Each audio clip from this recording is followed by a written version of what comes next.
when it gets hot, you'll see this change color more vividly to a more different colored blue, and you'll see that that's telling you that it's heated up. And once you do that, you'll go to normal operating, and it'll work just like a shower. It'll pull water out of your freshwater tank or off the city water and dump it into your holding tank.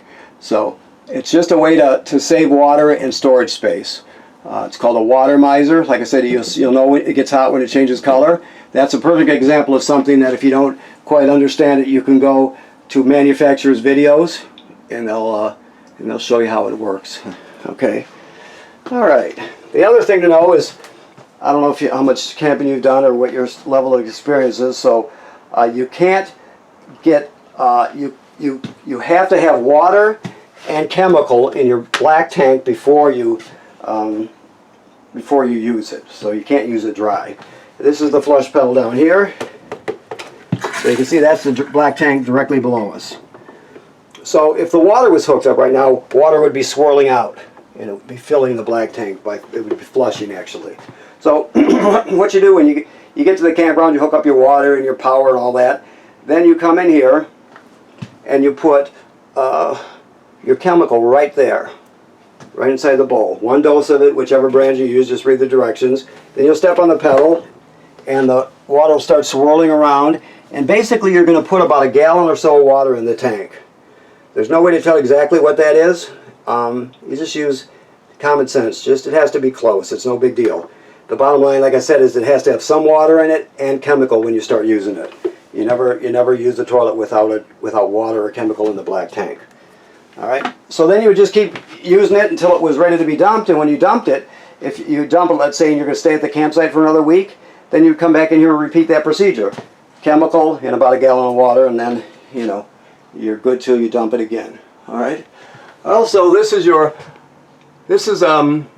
exhaust fan. Plus, it has a vent cover over it, so you can leave it open when it rains. You have 4 speeds here, on and off there.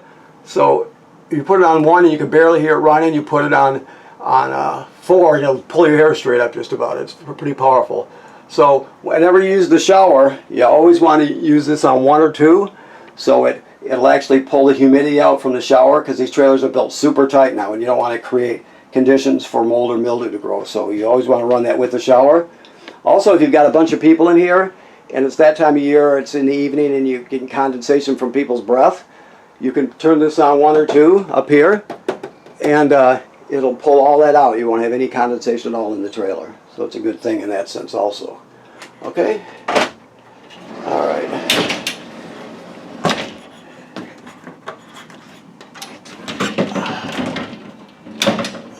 Just looking this over here. Okay. All right. So let me think. Did I leave anything out here? Of course, all the heat comes out of the bottom ducts, the floor ducts, and the AC comes out of the ceiling. So heat on the floor, AC on the ceiling. I went through all the safety things. I think I've pretty much covered it. So, okay, I want to thank you for purchasing your trailer here at National RV Detroit. And remember what I said about inspecting your roof and inspecting the seals on the trailer.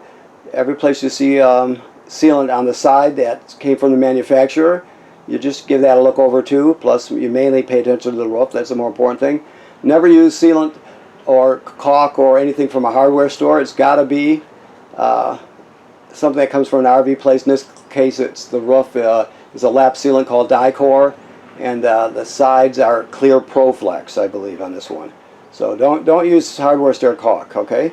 Like I said, you have to bypass the water heater. Always make sure there's water in the water heater tank before you turn on any energy source, or you'll damage it. So those are the most important things. The rest of it's all pretty self-explanatory. So, okay, thank you very much.